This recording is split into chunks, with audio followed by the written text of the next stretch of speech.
Hey, what's up, everybody? So, Laura kind of gave me this idea of doing a little segment called Car Thoughts.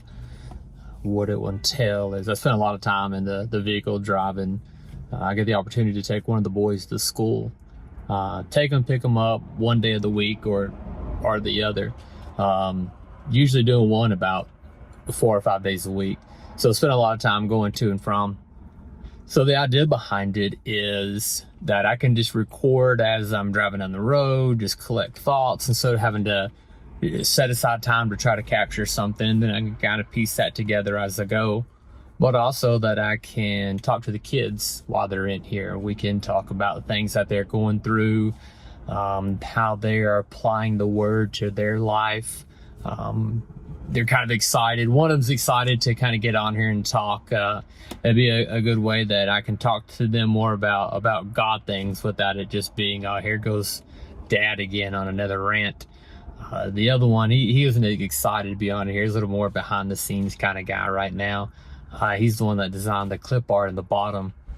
Kind of sketched out something that I wanted, then he went to town with it and had it all done there in one afternoon after school. So they're pretty excited to be a part of this as well. Just get on here and just to, I guess, be transparent. Not a whole lot of cuts. You can just see how somebody else does life, I guess. You know, how we go about it.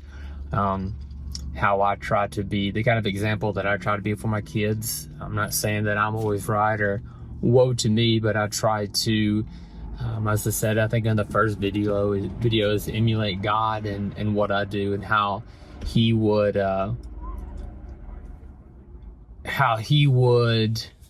or how he is, I guess I should say, emulate how he is to us, and be that way to my kids. So there's that, just kind of a little intro for you. Hey, what's up, everybody?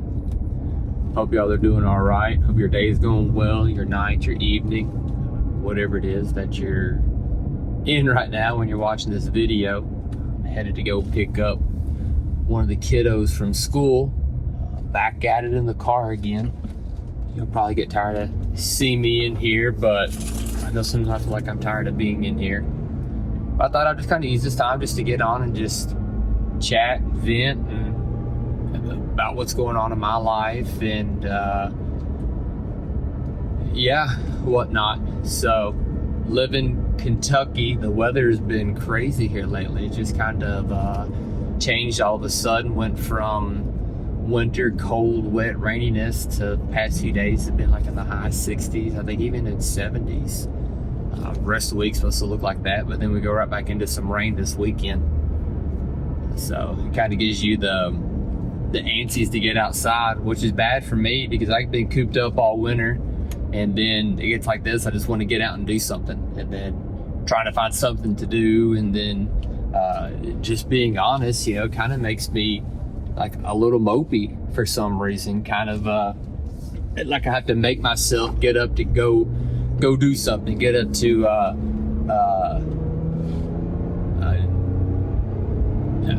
lack of better words, from just sitting there and being lethargic.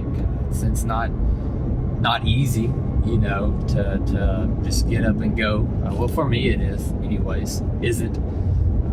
But I always find that once I get going, it's always better. No matter what I'm doing, once I get up and just make myself or just get in the mindset and do it, I always find fun. I always find joy in it.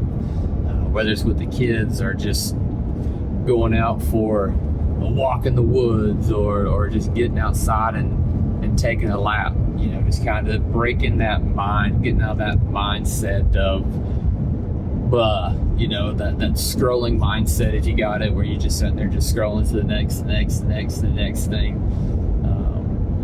I used to get trapped in that a lot. It used to be just, before you know it, man, it'd be like 30 minutes on Facebook, just gone through it, or you'd go between Facebook to YouTube to this, or you're just sitting and just watching reels, and the next thing you know, 20 minutes has went by, and just,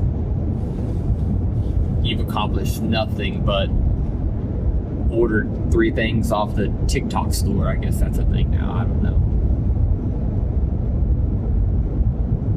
I guess kind of to say all that is our pastor. We go to church at Abundant Life in Radcliffe, Kentucky.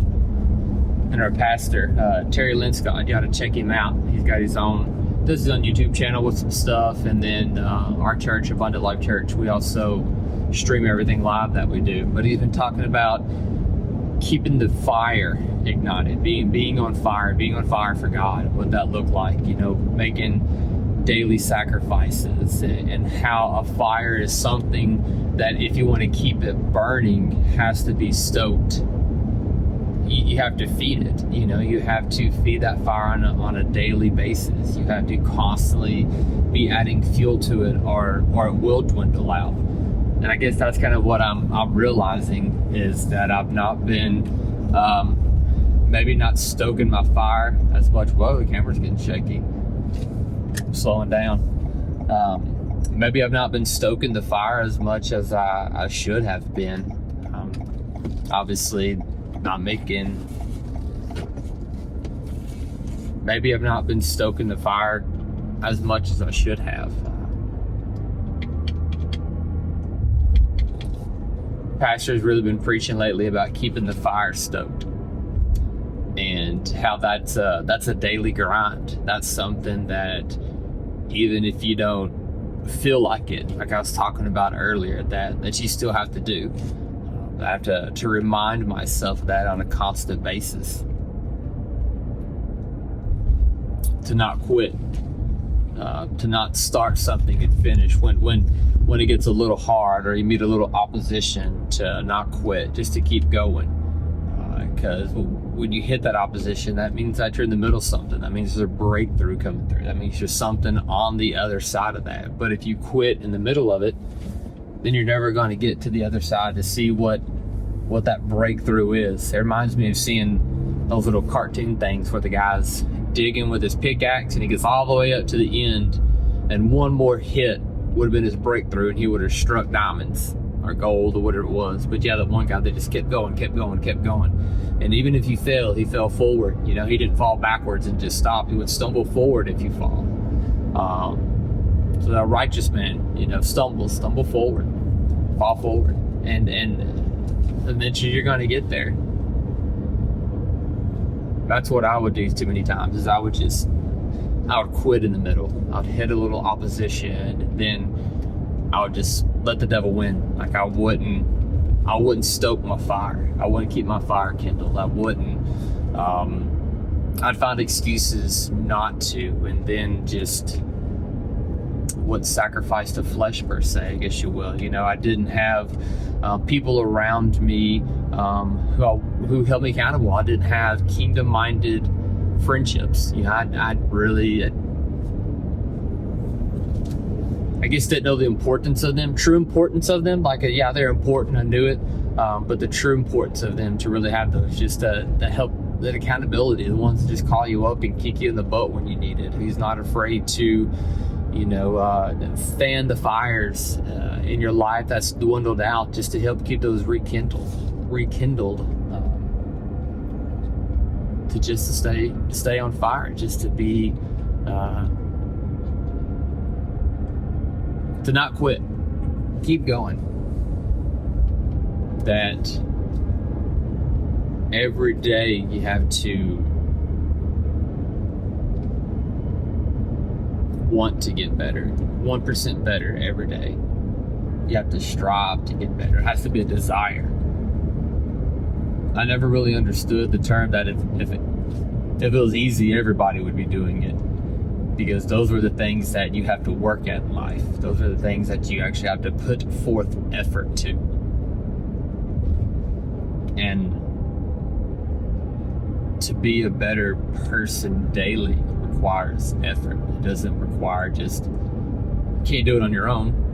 I've tried numerous times to do it on my own, and I've always failed. But once I put God in the center, make sure He's first, that my body is an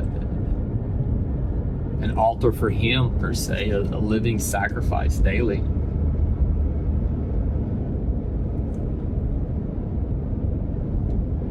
Then you get the challenge of tomorrow's floor should be today's ceiling. Have the people around you too that won't let you quit.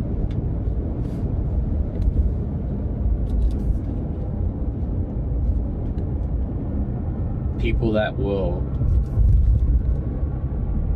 stand in the fire with you, because they know what the fire does. Once the impurities are burnt off.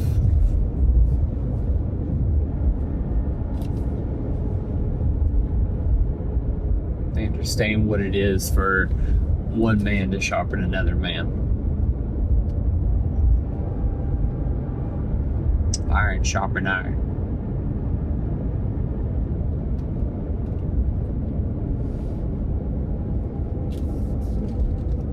But I think that's the problem, is that then we just go through our lives without ever talking about our problems. That is just me. It's my weight alone. It's my shoulders to carry this burden. Yeah, we do have bigger shoulders to carry our families on, because we are to carry the weight of our shoulders on our families, right? We are supposed to be the minister of our household, and that's a heavy mantle to carry. But it's one that, when you put God in the center of it all, it's one that is easy to carry. You can either get wrapped up in the problems of everything that's going on, or you can just give it all to God and just watch Him work. So as a dad, I got a couple things now that I'm seeking God help for. My oldest, on the way to school today, he and I got to talking, and this whole quarter, I know that he's not been giving it his best. I just call it a dad stink or whatever it is. I just know that he hasn't. When I talk to him, yeah, I promise I have, Dad, I this, I that. I've emailed his teachers, be in communication with them just to see if they see anything that I'm seeing, or vice versa. But everything was good. He's great in class. There's no behavioral issues. He's got good grades. He makes A's and B's. But to me, it wasn't about the grade. It was about the effort that we're putting into the work. So today, on the way to school, next week they're on spring break. So on the way to school, he was really excited that in one of his learning modules, he got 100 out of 80 or something like that. I was like, oh, so you did the extra work? He's like, oh, yeah, we only had to do it to get like 80%, but I did the extra and got 100 on it. Oh, okay. And because I already knew the answer to this, so have you been able to do that all semester? Yes. So what you're telling me is that you've only been doing 80% this whole time, or semester, quarter, whatever it is. And yes, sir. So that's where Daddy has been griping this whole time, is that I know that you haven't been giving your full effort in. So we just had a talk about that, and talk about even in doing how important it is just to give 100%. I mean, you can easily just do 80% and be done with the bare minimum, or he can just put forth just a little bit more effort.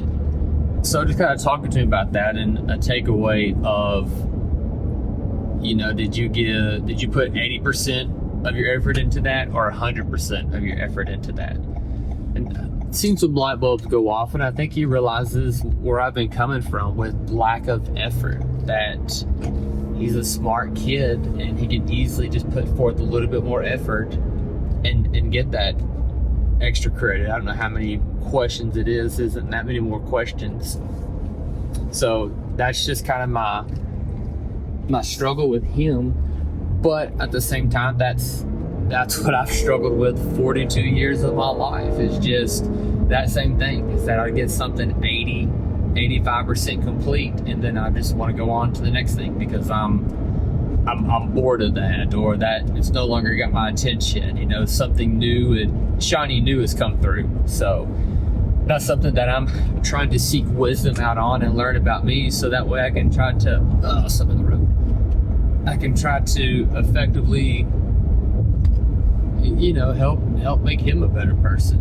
Something that was hard for me to learn is that I do see a lot of the same characteristics of me and him. And so for the longest time, I would parent the way that I thought that I need parented, because that's what I needed. He's like me. But it just one day, I can't remember who I was talking to or how I got brought up, but it's just like an epiphany. It's like, man, just because he's like me doesn't mean that he needs to be parented like me. He's got his own thoughts, he's got his own feelings, he's got his own everything.